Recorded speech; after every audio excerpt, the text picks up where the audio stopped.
finisher he's becoming. Lane, Oladipo. Oh! That's right. You better mean mug after you dunk on somebody that way.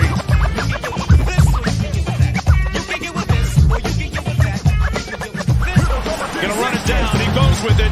Adebayo for the win.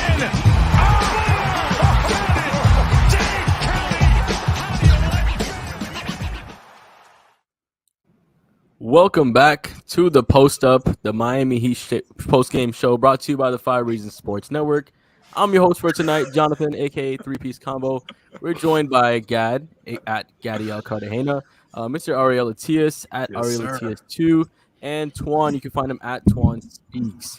Before we get to the game real quick, I do want to talk about the most important thing, of course, the lovely Miss Lynette, who covers this show. Thank you, as always, for sponsoring us. So you want to make sure you go out and check out Aggressive Insurance, right? Give her a call at 954-581-8800. What she's going to do is she's going to do pretty much a full rundown of all your insurance needs. You know, in times of uncertainty like right now, you want to make sure that you're covered against everything and anything that can happen to you and your family. So make sure you give her a call, 954-581-8800. You mentioned 5 Reasons Sports. She's going to give you a free vacation voucher. She'll tell you the details about how you should go about that. She'll do a brief overview with you, and she'll take care of you. So thank you, Miss Lynette, as always, for sponsoring the show. We'll get to CPD Florida a little bit later. Gentlemen, we just saw the Miami Heat. It was a little bit closer than we wanted to at the end, but they ended up getting the win over the Washington Wizards. Tyler Hero is phenomenal. Jimmy Butler on his second game back, career high in assists if they count that KZ assist, which was I think was a little bit late, but 15 assists for him, which is pretty sweet as well. Duncan had a great game. You know, I felt like he actually was hitting some shots. Gabe Vincent had a pretty underrated game, in my opinion. I felt like there was a lot of great moments for him. Omer Yurtseven, another double-double. Can't finish around the rim, but we'll get to that a little bit later. So let's get to the guest for tonight, Mr. Twan. What were your thoughts on the game tonight, man, overall? Hey, man, it was a real professional win. I know it was close in the end, but in my books, the Heat won this by 76. So it was – you don't necessarily look for, like, you know, Jimmy Butler going off and Tyler Hero going off. You're more so looking at the process in this game. It was a whole lot of Spencer Dinwiddie, Corey Kispert, and a whole lot of nothing else for the Wizards. So you don't really look at this like with X's and O's, seeing how they're attacking or anything, but you more so see how the process, see where their defense is setting, see who's making shots, see how they're getting their looks, more so stuff like that than actually like, oh, they beat the Wizards. This is how they did it. So it was a lot of good stuff. Everybody was contributing. Everybody was giving a little bit of their game, what they've been doing recently. It's sad we didn't get to see Strus in this game. I wish we could have seen him, but overall it was fun. Tyler did things. Duncan did things. Omer did things. Gage did things. Caleb Martin did things. It was just a great performance from the Heat overall. I'm ready to get in like the specifics of everything because I got a few things I want to get off my chest. But other than that, a real professional win. No, absolutely. Like you said, everybody played a great part, right? When we talked about in the pregame that the Heat's best players just need to play better than the Wizards' best players. And Jimmy Butler, Tyler Hero, and Duncan Robinson, who we kind of been talking a little bit of slander, he had a kind of a comeback game. 8 threes tonight. Great performance overall from him, not just doing it on the offensive end. I mean, he had a shot where he blocked, had a tipped shot. He had a little nice runner on the inside as well. I mean, we always talk about it. When he gets the shots falling, he just adds more to his game. So this was one of those nights where he was hunting shots and he was getting into the go. It felt like he wasn't thinking about the shot anymore. A couple of times when he actually had too much time to think about it, it obviously, you know, didn't go as well. But when he doesn't think about it and there's a guy right in his face and he just has to shoot without thinking, I feel like those shots are a lot more likely to go in than the wide open catch and shoots. Ariel, what were your thoughts just on tonight's game overall? It's a fun game. I mean, I was listening to the 5 Reasons halftime Pace and Spaces Twitter space, and you know, some people were on there saying like, you know, that they weren't enjoying the product so much because of all the guys that, you know, are missing and COVID protocols and out with injuries and whatnot. I don't know what y'all are talking about. I love that game. I thought this homestand was a ton of fun. The Heat, you know, just continue to find ways to win games, you know, with a bunch of guys out. And look, a lot of, you know, every team is kind of dealing with it, but I think this is Eric Spoelstra's masterclass so far early in the early portion of this season, man. It's good to see Duncan get going tonight. I tweeted out that I feel like when Jimmy Butler's out there, the quality of looks that Duncan Robinson gets is substantially different. Now, a lot of it is on his shoulders. Like, he needs to be out there hunting for shots. And when he does that, it changes everything because the defense will overreact to just about everything he does. They're terrified of him when he's making shots. And then usually he starts getting downhill and doing a little bit of, the other things that he's able to get to. But tonight specifically, I think I tweeted that I think he got downhill, drew the, got to the rack, drew a couple of defenders, and then dumped it down to Omer for an open dunk. And he did that before he made his first three. And that's something that, like, I'm telling you, I look out for this every game. You never see that from Duncan. It's usually like, if the shot's going, the floor game's good. If the shot's not going, the floor game is bad. But tonight he had everything working. And when when he's going like that, he's a game breaker. Tyler was awesome. I know Royal A. Shepherd, my guy, is a little bit upset about the spectacular game that Tyler Hero had, but seriously, he was really good tonight. Jimmy looks great. I'm a little bit concerned about him. I hope, there's not an injury there. I don't know if he's going to be out tomorrow, what the status is. I guess we'll wait to hear about that. But overall, just a fun game, man. Good win. Yeah, definitely a good win overall. We had such a big lead. It just felt comfortable, right? It's been such a long time since we had a comfortable lead. Like I said, towards the end, it got a little dicey because they were hitting some crazy amount of threes to close that game out. But at the end, the lead was too big for them to surpass anyways. Want to get to some of these donos. Abel Shaw, thank you for the 199 dono. Where is Royal LMAO? 6 man of the year is locked for Tyler Hero. Honestly, I'm pretty right. I think we can all consensusly agree that he is easily, without a doubt, the best player off the bench. Like, he should be starting, and I think we're probably keeping on the bench, as obviously bonus stuff, but man, he's good. My boy Yaniv, what's going on, bro? For the 1790 Rubik's Cubes, thank you, man. Stop playing with the food, finish it. Love from Israel. So, Israel dollars. Appreciate it. Yes, sir. Ariel, what the hell was that? Those are shekels, my guy. Shekels. Yeah. Thank you for the shekels, Yaniv. Appreciate you, man. And the most consistent guy of the post-game show. The NFL Celebrity Review for the $5 donor. Appreciate it, man. Tonight, Duncan was a beautiful bum. Hey, appreciate the donation, man. But tonight, honestly, I really can't complain tonight about Duncan Robinson, right? It's just one of those nights where it felt like he was last year's Duncan Robinson, right? He was hunting shots, like Ariel said. He was doing other things as well. That little dump down pass. When he draws two players, his passes can be really lethal because he creates so much space for the guy that's flaring out off of setting the screen for him. Like, that guy is such a beneficiary of him. If he can start making those passes more and more consistent, even when he's not hitting the shots, that's the next level for what Duncan Robinson can become as a playmaker as well. Gad, any final thoughts on the game as a whole before we get into some individual performances? No, I think we covered it. I just want to give credit to Duncan. Y'all know how I feel about Duncan Robinson. But no, he played a great game. And the passing is something that has seriously become a big facet of his game where it makes a lot of sense to play him off the bench with Victor Oladipo if he's healthy come playoff time. It makes a lot of sense to me. Duncan can actually find these other guys getting open and whatnot, and that will help immensely. So credit to Duncan. He played a good game on both ends from the jump. Really liked what he did.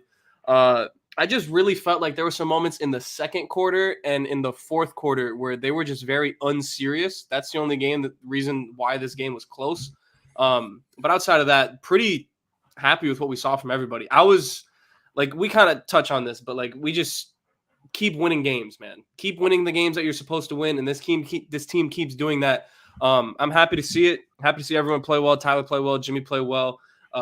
We'll get to everybody else later on, but good win. This team, 9 games above 500? They said. Yep.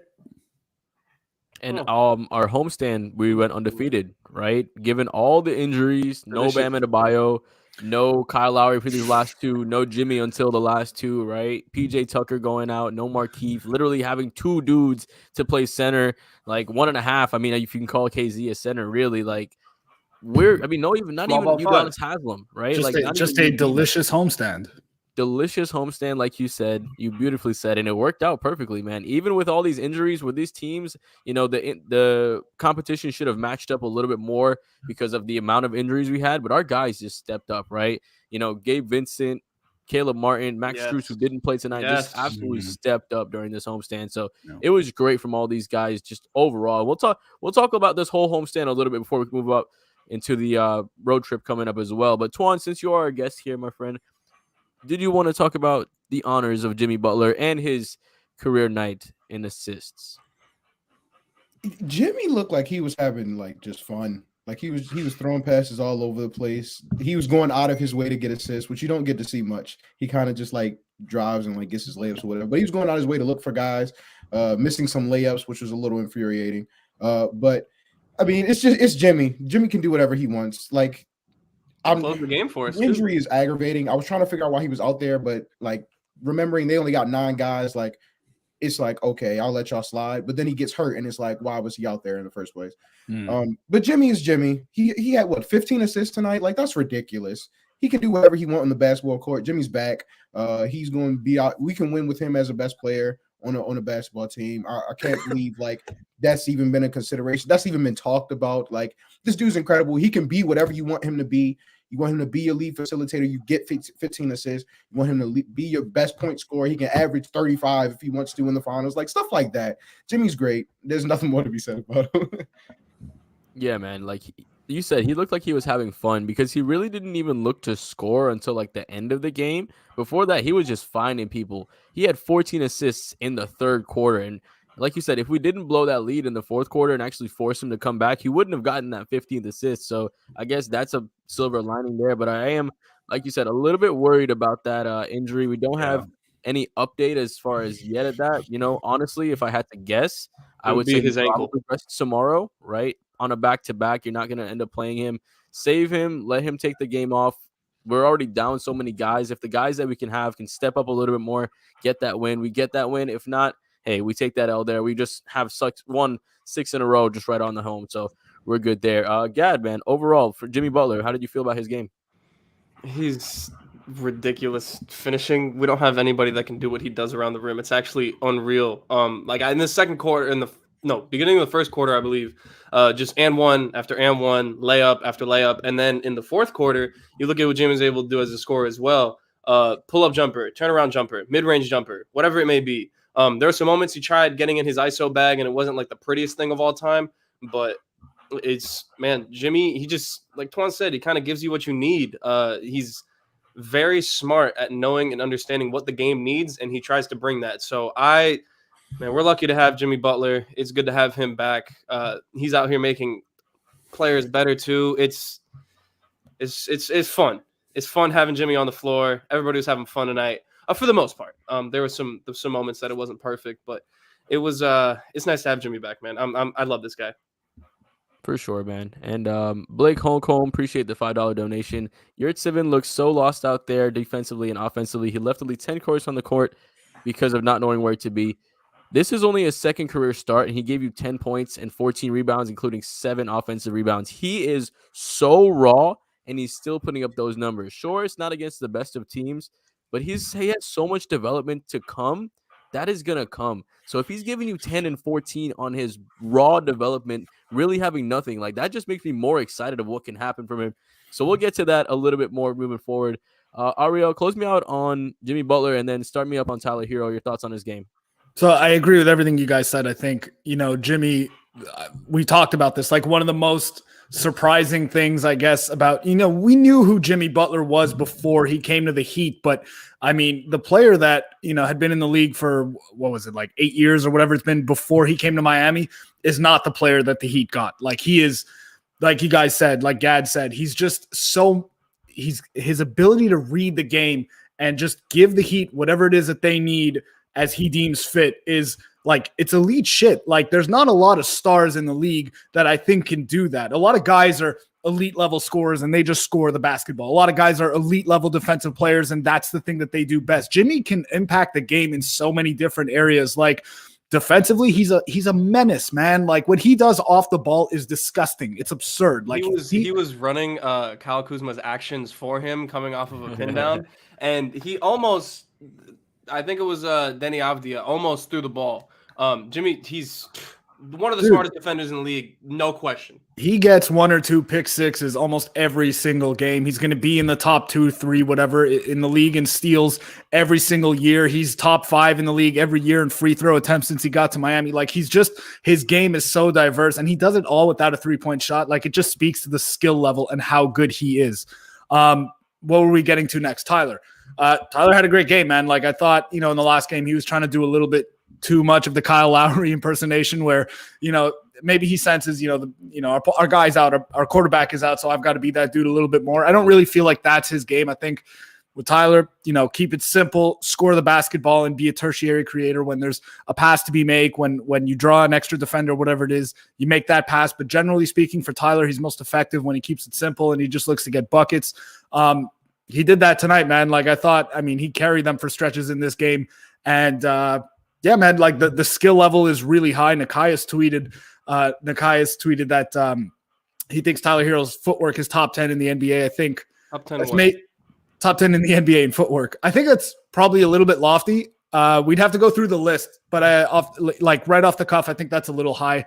But his footwork is really high level, man. Like he's not crazy quick, he's not crazy strong, and he's able to get himself, decent to good looks consistently just by, just with the footwork, man. Like if you're watching the game tonight, there's like multiple possessions where you notice like he's creating 2, 3, 4 feet of separation on defenders that he's not getting by them. He's, driving and then he'll just pull it back. He'll stop on a dime. Like he's got a really good mix of skills, and the footwork is high level stuff. So he had a really good game, man. Yeah, honestly, to add on top of that, I think the 10 free throws attempted and 9 free throws made is a career high for him. Did he have, how many did he attempt? You said not he attempted 10 free throw attempts.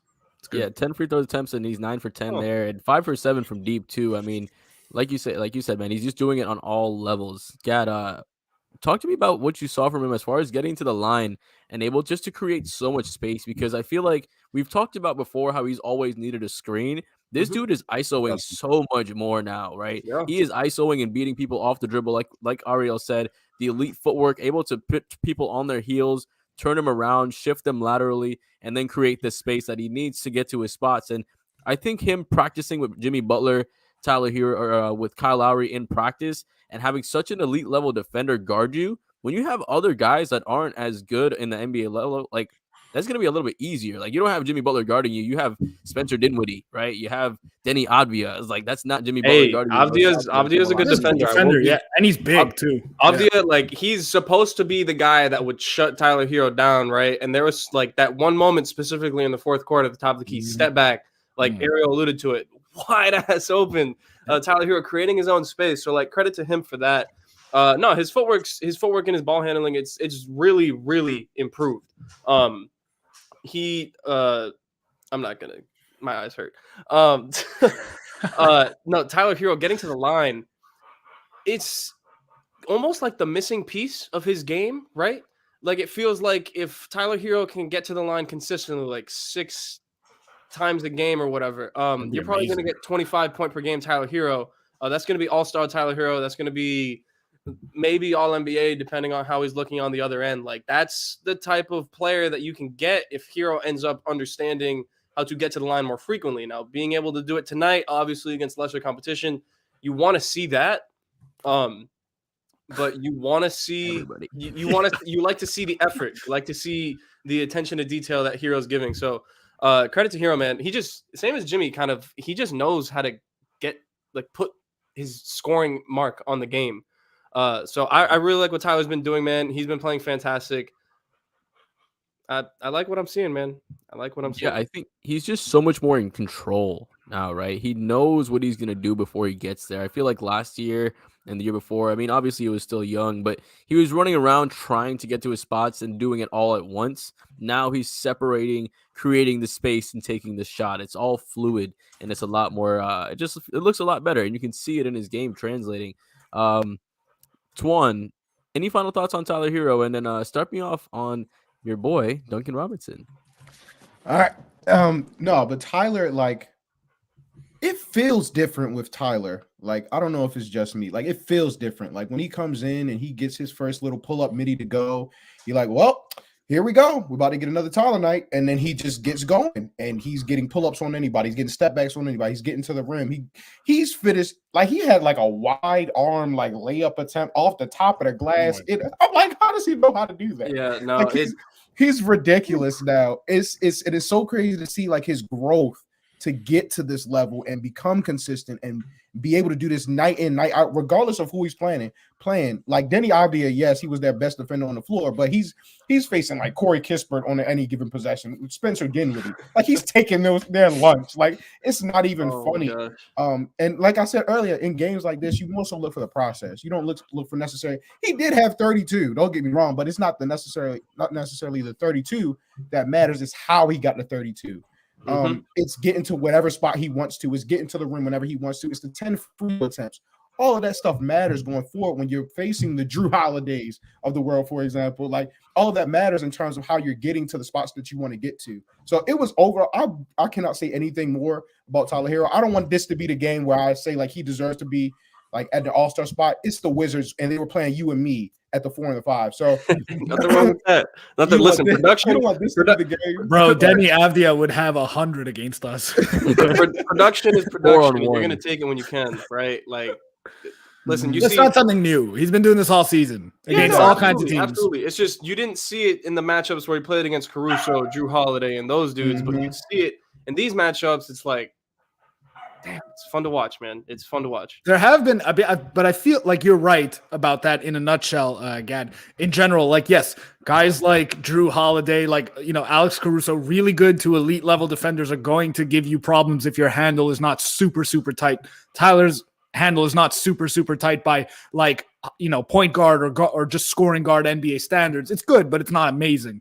But like he's had games where he's popped against really good defenders. Right off the top of my head, I think it was the first game of the season, right, against Milwaukee, and he had Chris Middleton on him for a lot of that game, and I think he had like 30 or something in that game. So there's been games where he's done that, but you're right. I mean, I just think we need to adjust expectations because naturally you're going to have a harder time scoring against elite level defense. Like it's just that's how it goes, man. Everybody has problems scoring against Drew Holiday. Drew is a pain. Spencer Dinwiddie was having problems on Gabe Vincent. It goes both ways, man. Gabe's a fantastic defender. I mean, he's blame him. Team takeover defender. He's one hell of a. Oh my gosh, we can. Let's get to Duncan. Let's just do it. Oh my! Let's get to Duncan. Him and Marcus Garrett is just that's Mario Chalmers and Norris Cole against Jeremy Lin.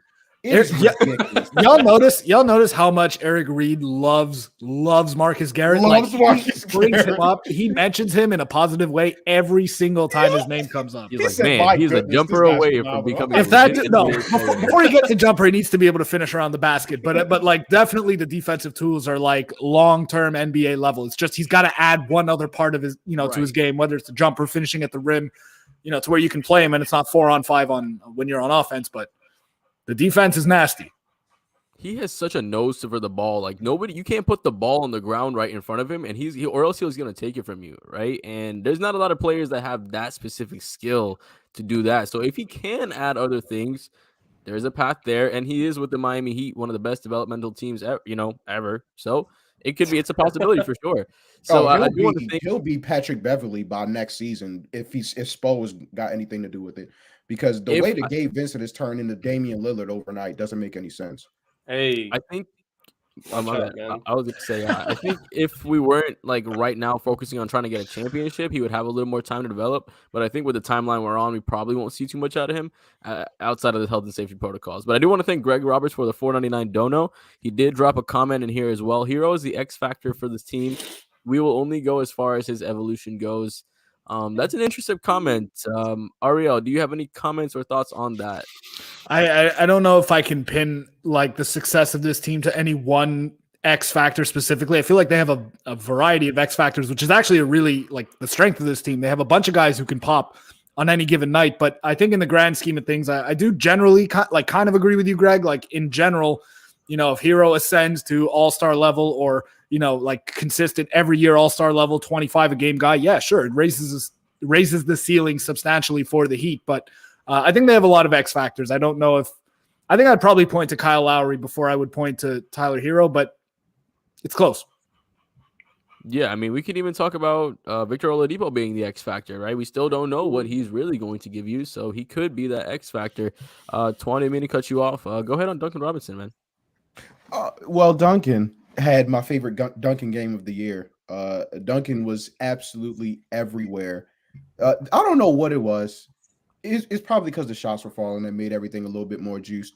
But if Duncan Robinson is this, if he is this guy, if he is a remnant of this guy who can hit 8 threes, who can attack a closeout, who's going to find guys when he draws 2, who's going to be able to screen and who's going to be able to defend, like who's going to be able to get to loose balls. If Duncan is that guy, he's our best offensive player. Forget Tyler, forget Jimmy, forget Bam, it doesn't matter. Like, that's a take, my guy.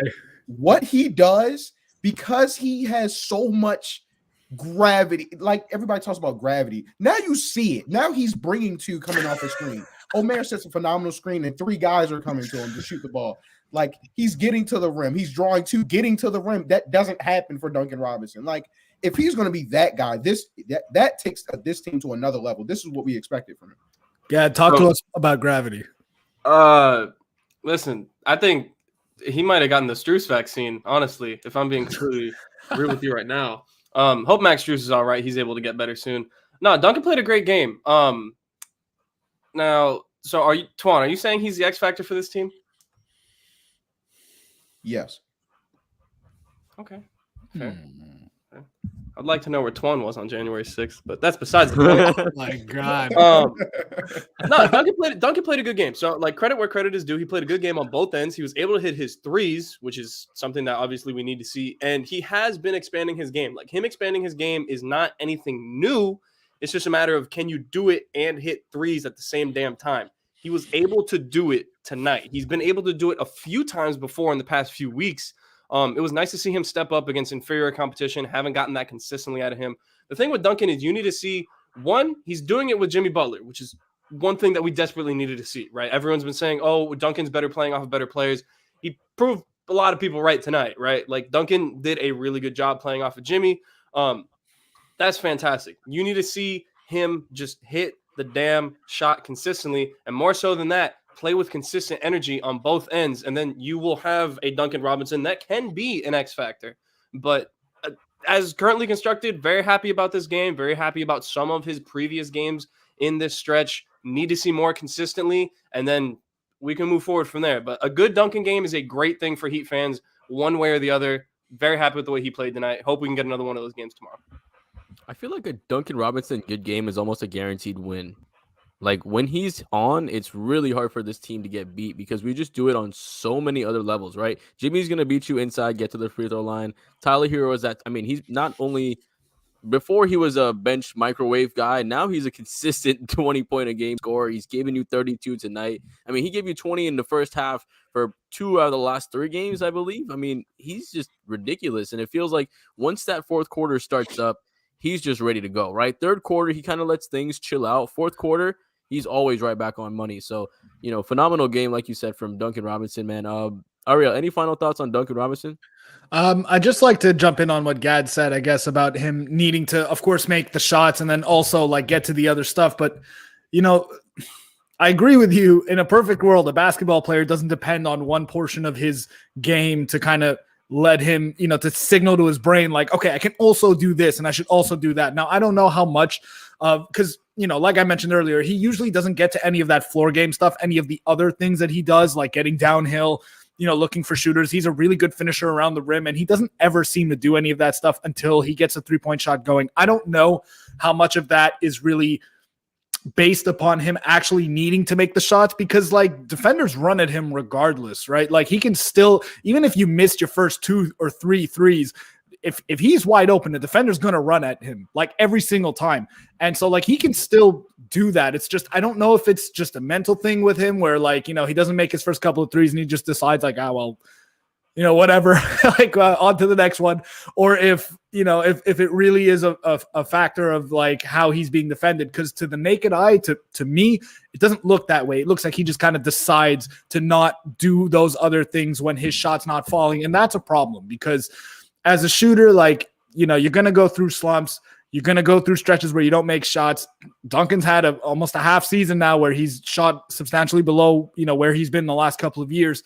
And there's been very few glimpses of him doing all the other things that, he's able to do to at least impact the team offensively in a positive manner, as opposed to just missing 3 after 3. So like, I don't know, man, like, I don't know if we're just rendered, if we're just at the point where we just have to like pray that Duncan just gets hot from 3 every other game or every 2 out of 3 games.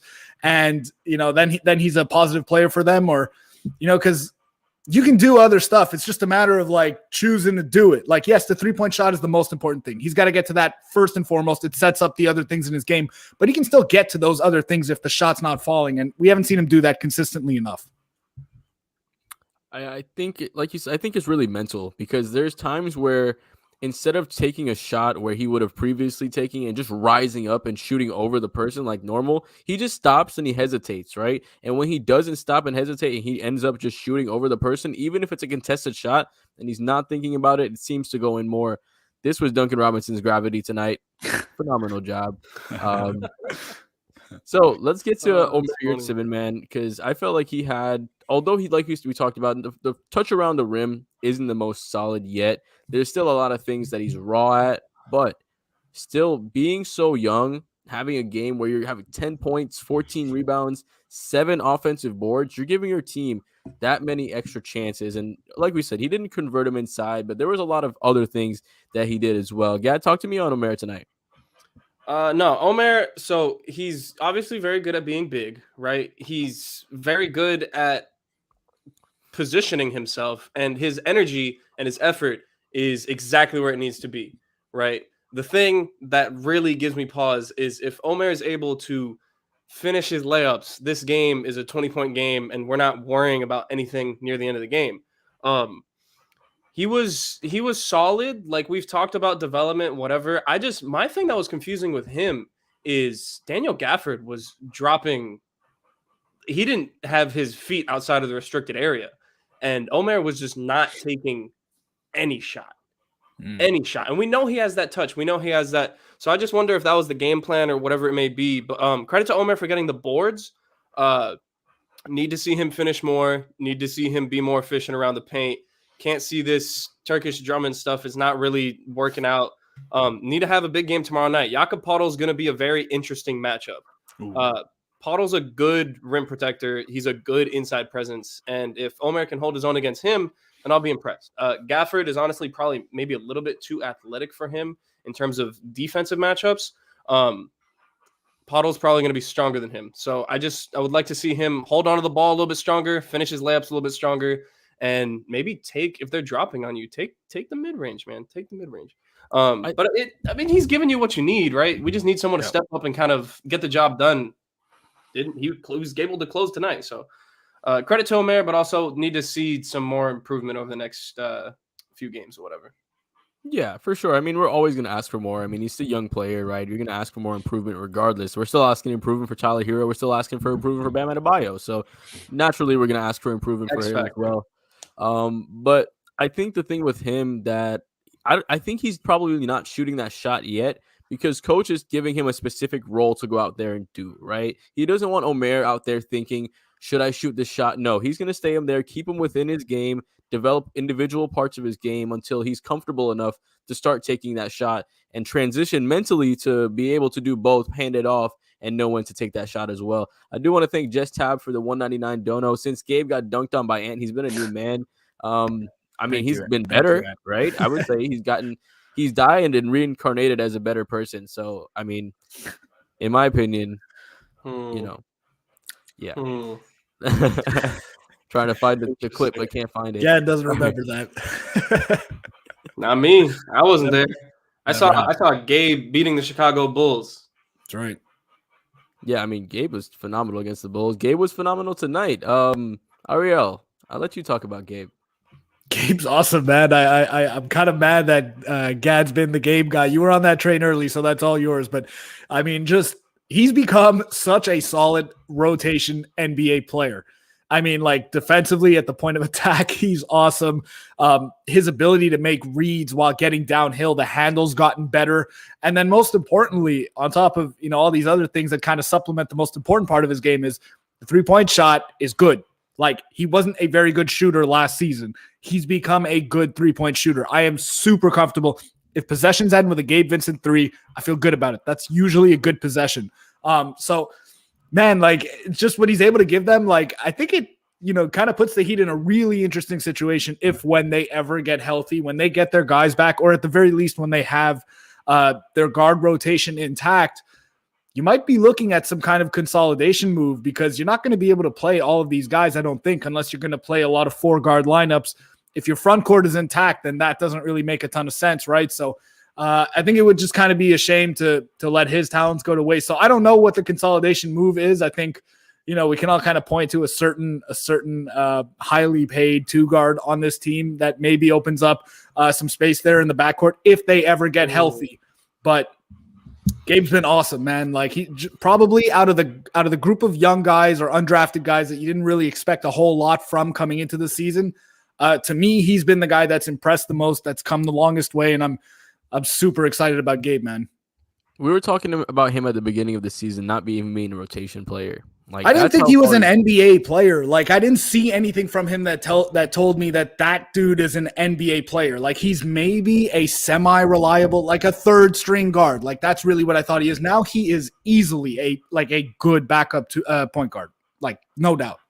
Because he does it at both ends of the ball, so he's almost never going to be a negative, right? And now, like you said, the shots catching up to what he was doing in the G League. He's starting to add the playmaking, which wasn't even in his game before. Like, this is something completely new, is his playmaking. Because the handle's gotten better too, though. I don't know if y'all noticed, the handle's definitely gotten better, and that opens that up. He's able to get in the paint, and those little 11, 15 feet jump shots that he's able to hit, let's say when time is running out, he has that in his bag as well. He's hit some turnaround fadeaways. Like, he has a good-looking jump shot, and it's translating a lot better. Gad, what else did you see from Gabe Vincent tonight? Defense.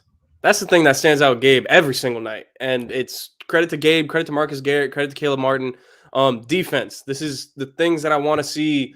Like someone like Omer, if he can learn how to protect the paint and these guys are hounding on the outside, you have something building there, even off the bench. Like, you have something really nice. But credit to Gabe, man. His energy is always infectious on the defensive end. He pretty much, I want to say, kind of took over this game defensively at the end of the season. So, or at the end of the game. Credit to Gabe, man. He was picking off passes. He was playing DB out there. It was fun to watch. His energy defensively is huge. Alongside Jimmy Butler, alongside Caleb Martin, there's something there for sure. And the Heat locking him and Max Strus up to 2-year minimum NBA deals, which gives them bird rights at the end of those contracts after next summer, is just like it's genius. Like, they'll be able to bring those guys back at whatever price the market deems they're worth, or they deem they're worth, but they'll be able to keep them if they want to.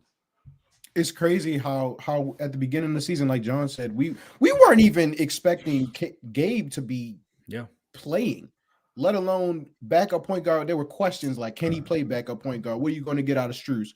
They signed this Caleb Martin guy. KZ Okpala's still on the roster. We were talking about him getting out of there every week. Like, that was a regular occurrence, and we've come full circle on this roster to where now if Spo puts KZ out there, it's like, okay. if he let Gabe play 30 minutes, it's like, okay. Yeah, Gabe is going to attack and drop coverage with pull-up threes. Where did that come from? Like, it's crazy. It's so crazy what Spo has done with this team. He's getting production out of everybody, and Gabe has been the best version of that development. Like, Gabe is I can trust Gabe being my starting point guard going against Milwaukee. Like, I'm okay with that. I can trust him going against Golden State. Like, now, is he going to lock down Stephen Curry? No. Yes. But is he going to be serviceable, and can he get the job done? Can he get it? Can we win with him on the floor going against that team? Yes. Like, Gabe, like I said, it's a professional win. Gabe is a professional player. So, yeah. I feel like he kind of low-key has a clutch gene. Like, when things start going wrong, he has a knack just for making a big shot. Like, when Washington was starting to cut the lead down, obviously he hit that 3. We can't talk enough about the 2 games in a row with the Magic and Philadelphia where he set consecutive career highs. The game against Chicago where he was just absolutely blistering in the fourth quarter. I feel like he has a fearlessness to him to where he does to the Sixers every single time. Like, he did it to him last year and this year. Beautiful. Like, I have a friend who's a Sixers fan. He's not a close friend. Everyone relax. But he's a Sixers fan, and he just he sees Gabe Vincent in his nightmares, man. I mean, he's a random. I mean, you can't call him a scrub. Not a scrub. Not a scrub, but he's a rotational Sixers killer. Heat rotational Sixers killer, but like Jay Smith, man, he could be a starting point guard on a lot of teams because he does it on both ends, right? Before it was just the defense. Offensively, he was lagging behind. Now the offense is just on another level, man. Tuan, talk to us or close us out on Gabe Vincent, and then talk to us about what you saw from Caleb Martin tonight, and then we'll get to this homestand as a whole because the Heat did go 6-0 during this homestand, and I think we need to touch on that a little bit more because of the amount of players that we were missing and the teams that we played during this stand. So close us out on Caleb Martin. Well, number one, quickly on Gabe Vincent, he could start for the Knicks. Secondly, Caleb Martin, my God, he's just a gem. I love this dude. I don't know what it is about him. I've said this for weeks. I don't know what he does well. He just does stuff. He's fun. He's fun. He's fun as hell. That's what he does. And used him as a screener for Gabe Vincent that led to a pull-up three. Like, I don't know. He's like 6'5", like 216. He's playing the four. Like, I love Caleb Martin. He's like a Swiss Army knife. I love those type of players like the Josh Harts, the Gary Payton the seconds. Like, I just love dudes who you can stick out there and just do stuff with. Size doesn't matter. Draymond's the ultimate form of this, but I love dudes like that. Caleb Martin is like my favorite player ever. Man, the dunk he had, I think that went off the hero feed, where he had that nice little sideways dunk. He is so much fun.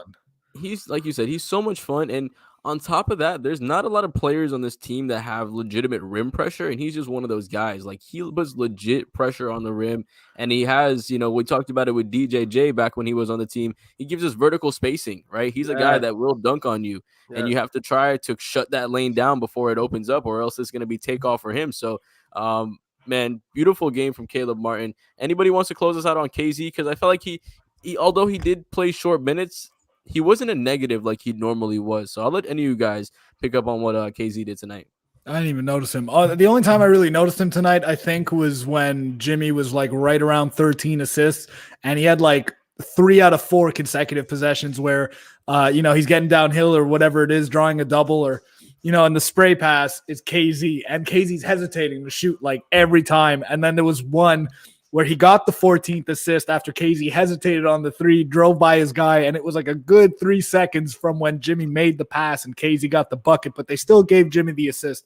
I don't know. I mean, listen, you don't expect KZ to be like, he's been really solid lately. You don't expect it every single night. You just want him to not be a negative out there, and he's done a fantastic job. That's what he's been for the most part over the last few weeks. So, I didn't notice him a whole lot tonight other than those few possessions, but I don't hate KZ anymore, so I guess that's a development. No, for sure. I mean, we all had this kind of mini Giannis hype behind him, right? We were all so behind KZ. Not all of us. No. 99% of us were all behind KZ, right? And he kind of let us all down, and he let us down like horribly. It's like he wasn't even just like okay, like he wasn't even just not mini Giannis. He was just downright garbage. Like, he was awful.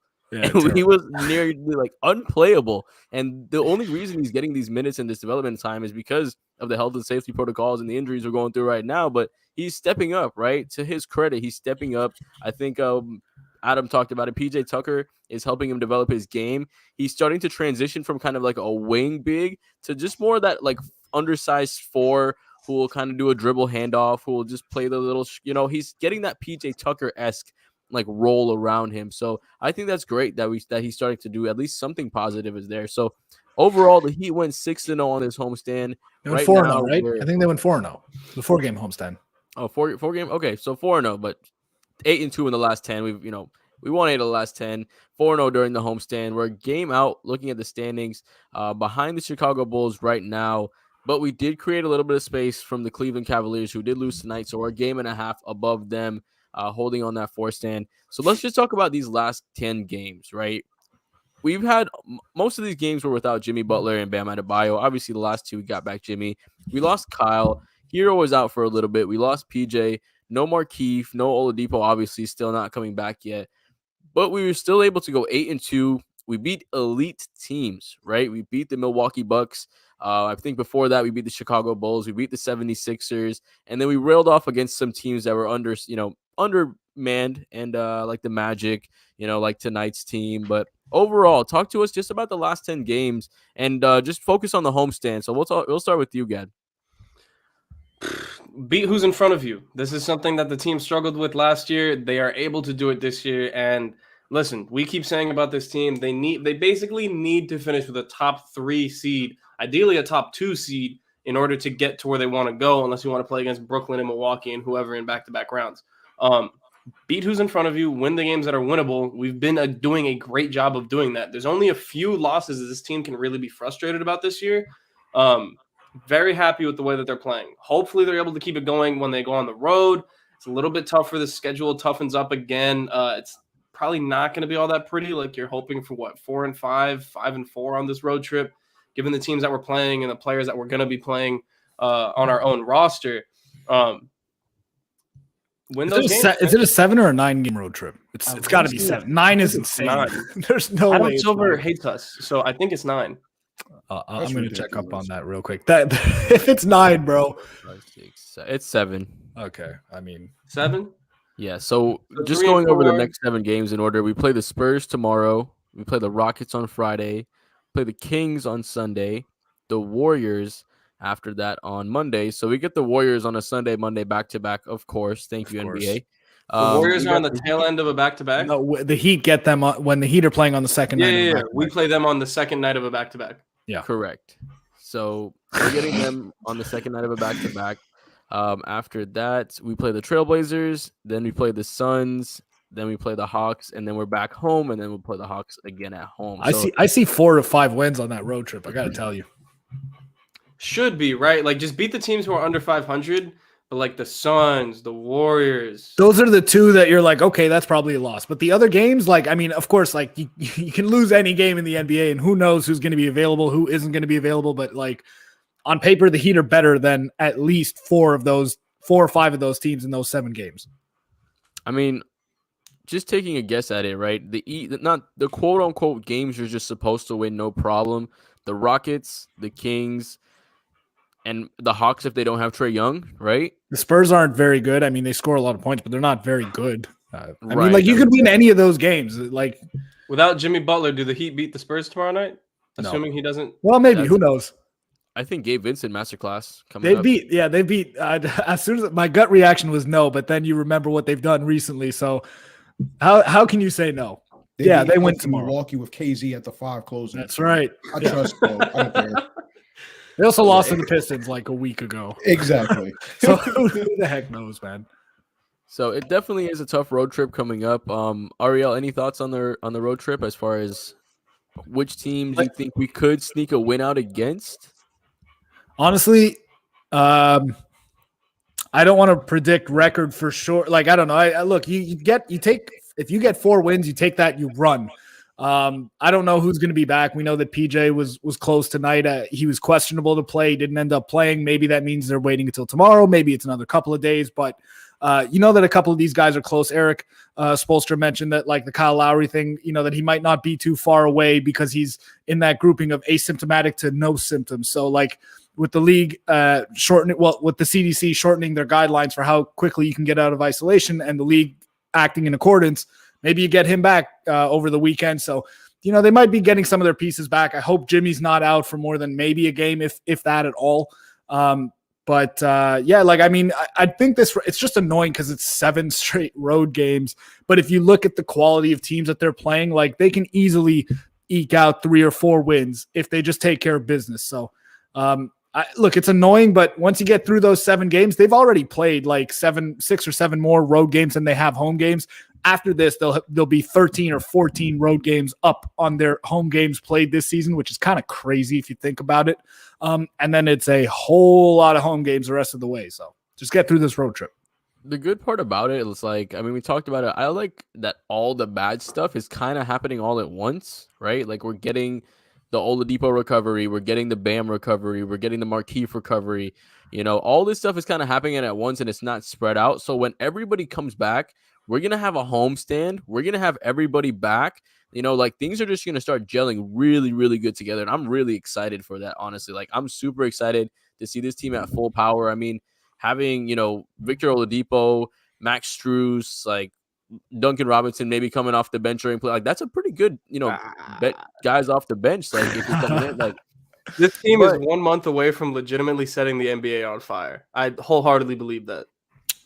Yeah. When I say it, I'm a homer, but I totally agree with you, Gad. I agree. So, Tuan, I'll ask you something a little bit different. Out of the Warriors games and the Suns game, which one of the two you think is more likely for us to steal? To steal? Ooh, that's a good question. Are those back to back? Is that the next game after the Warriors? I can't see like the dates very well from here. There's a game with the Blazers on January 5th in between them. Okay, got it. I don't know. That's a very good question. If I were to say one,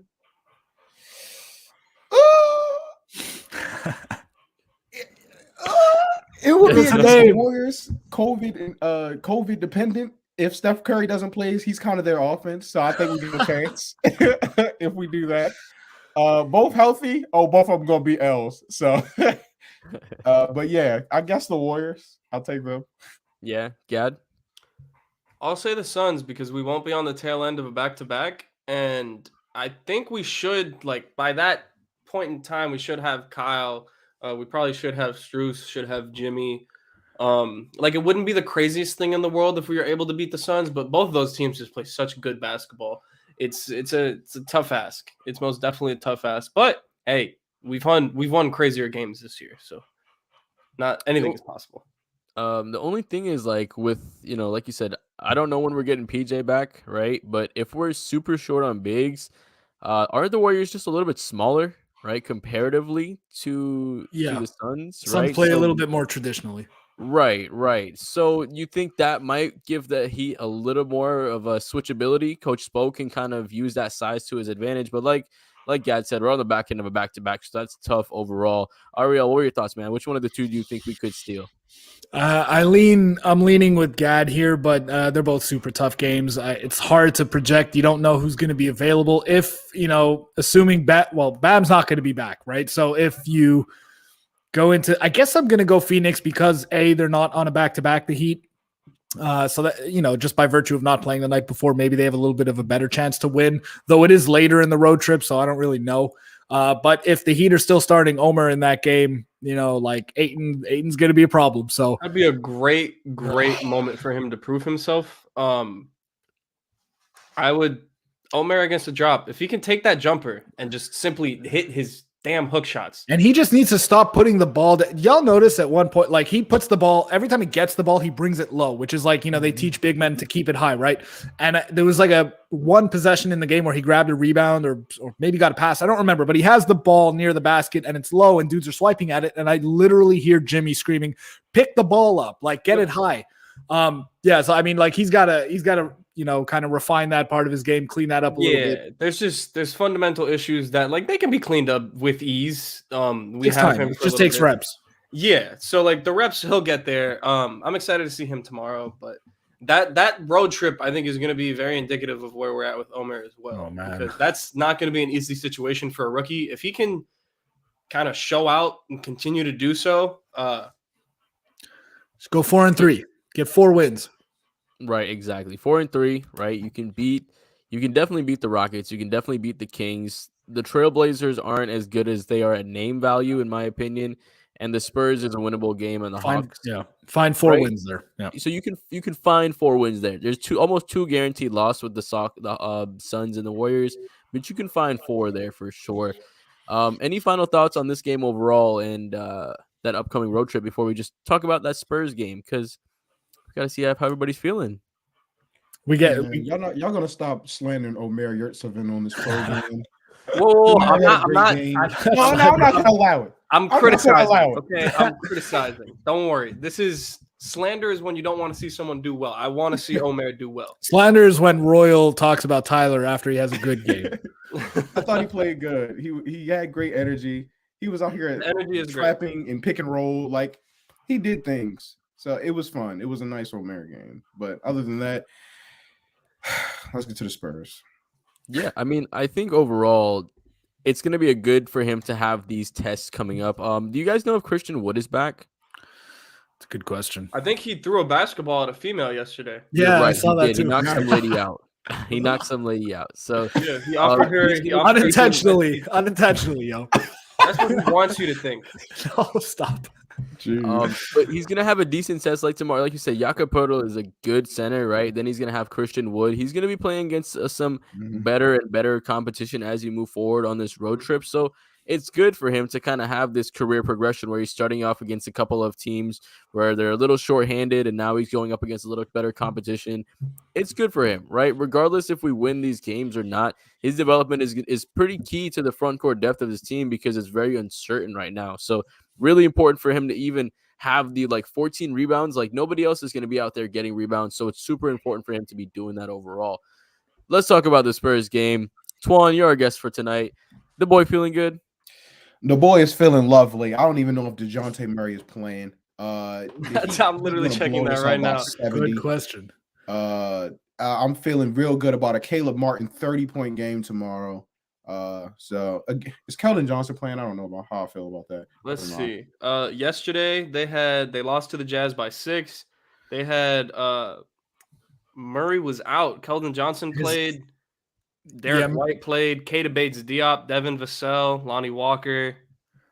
DeJounte Murray's last game was December 23rd. If he entered the protocols a day or two later, I mean, it's going to be close. It depends on if he's symptomatic or not and if he can return multiple negative tests.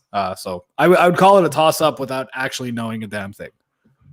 All in all, the boy feeling good. We finna blow it out. So there you go. Ariel, the boy feeling good? The boy is feeling great. The Heat are clicking on all cylinders, which is kind of crazy. I mean, you're missing so much of your rotation. You're missing more than half of your rotation, and they're able to just continue to get wins. The offense looked great tonight. The Wizards suck on defense, but the Spurs are not that much better. Without looking at the numbers, they're not a very good defensive team. So I think it's going to be key to see if you've got Jimmy or not, but I think the Heat get the W. I think they have enough role players that, enough guys that you feel comfortable stepping up in their role. Eric Spoelstra's, it's been a masterclass over the last few weeks. So I think the Heat get the dub and they keep this momentum going.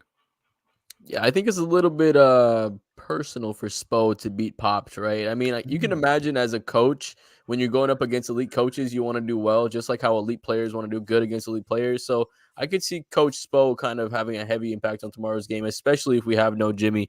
Gad, the boy feeling good? The boy is feeling solid, right? Like the Spurs are not a very good team. They are missing DeJounte Murray, who's one of the most surprising players this season. He's really good. I want to say it should be another good Duncan game. They don't really have anybody that can chase him around. You're going to have to pick your poison between Duncan or Tyler. And obviously they're going to put Keldon Johnson and Derek White on Tyler. Yeah. So Duncan just running around screens, as long as we can keep our feet set and not get called for moving screens, I think Duncan should have a good game. I'll lean Heat here, but it should be a really good game, especially because we're coming on the second night of a back-to-back. You know what it is. We got no Royal tonight. It is my job. The Heat are going to blow this shit out. We're playing against, like you said, they score a lot of points, but they also give up a lot of points, right? If we have Jimmy Butler, we're going to hands down have the best player on the court. Even without Jimmy Butler, I think Tyler Hero is probably the best player on the court with all those guys. So, like Royal said, Tim Duncan ain't walking through that door, guy. I completely agree with you there. We have our own Tim Duncan. His name is Omer Yurtseven, and he's given us double-doubles in both of his career starts so far. He's going to give you another double-double on the next game, and that's a guarantee. Ooh, so, okay. From everybody here, that. let's actually talk about our boys over at CPT Florida. So, you want to make sure you go to cptflorida.com. Of course, all of your technological needs, they're going to take care of you. You want to make sure if you're at an at-home business, if you have any type of IT technological needs, give them a call at 954-963-2775 or visit them at cpt-florida.com. Like Ricky so beautifully always talks about, if you have an at-home business, this is something you want to do and make sure you take care of yourself and you are secure in an age where security is everything. Everything is online. Your money is no more than a number on your app anymore. you need to make sure that's all secured, make sure that's all taken care of for your business as well. So they'll do consulting, IT products, cloud services. They'll take care of all your technological needs. Give them a call, 954-963-2775, or visit cpt-florida.com for all your technological needs. CPT of South Florida, Inc., connecting people and technology. So, Beautifully said. before we close this out, do you guys have any final thoughts before we close this out? I really, really hope Zylan Cheatham, I hope I'm pronouncing that correctly, is able to get minutes tomorrow night. One, obviously, because Jimmy may be out, but this man signed a 10-day contract. He's on day 7 or 6 right now, and he's literally just doing cardio. So I pray this man can get on the floor tomorrow night. I would love to see him get some NBA minutes. Hey, who knows? He's a good rebounder, so maybe we'll use him tomorrow night because we're going to need that off the bench. There's something we straight up did not talk about that you just reminded me of, Gad, and that's that if the Heat do still, which I would imagine is likely going to be the case tomorrow night, if the Heat do still have 3 players in the COVID protocols, league rules dictate that they have to sign a second replacement player. So there is a 99% chance that they'll be adding another replacement player tomorrow. Very interesting. Micah Potter. Are we all in on the Micah Potter train? I want Mike B. I want Mike Absolutely. Beasley. Mike B. He's gonna get us. I want him tomorrow. Phoenix. Don't worry. What the heck are we doing? Mario Chalmers is in the G League, ladies. Yes, sir. Get Mario Chalmers on the team. Kyle is out. Eat into He's in protocol. We need a point guard. We need a point. What? Well, you're right. On this, since Ariel brought up this beautiful What am I point. talking about? I'm a fool. Since Ariel brought up this beautiful point, we'll close out on this. If you had to sign one of the 3, Ariel, I'll start with you, or actually our Jazz added another one, right? Mario Chalmers, Micah Potter, Michael Beasley, or the GOAT, the MVP, Joel Anthony. Which one of the 4 would you sign? I'm going Bees. That's easy. Twan? Mario Chalmers, he's the real 6. Yeah. I'm going Micah Potter because we need someone to back up Omer. He can't play 40 minutes like he probably Caleb will Martin tomorrow. played the 4. Who Bro, cares? play Bees at the small ball 5. Just get buckets. We need the boulder. We need Joel Anthony in here. This guy would thrive in this. Joel season. Anthony is probably 40 years old. He's somewhere here in Canada. He has no interest in playing professional NBA What's basketball. wrong with that? anymore. What's wrong with being 40? You Nothing. Absolutely OG, not. I'm just saying he's been out of the league for a while. Make you appreciate need UD more to when you give Joel but, minutes. Huh? Yeah, I'm still going Joel Anthony. He's gonna calling him. He's like, man, he's 40. UD's gonna be like, I'm 41. What's up about it? Like, For real, bro. But as always, thank everybody in the comments for making this show a lot better than it would have been. Thank Gad, thank Twan for coming in, guest joining as well. Appreciate you as always, and thank Mr. Ariel Atias for joining us. If you're checking this out, make sure you hit the like video. If you're not subscribed already, subscribe so you have all the Miami Heat content coming your way as well as all your other South Florida sports. So thank you as always for checking the post up, the Miami Heat Show posting show brought to you by the 5 Reasons Sports Network. And till next time, we'll see you later. Jimmy buckets! Clutch time! Tyler Hero, what a finisher he's becoming. Lane, Oladipo. Oh! That's right. You better mean mug after you dunk on somebody that way.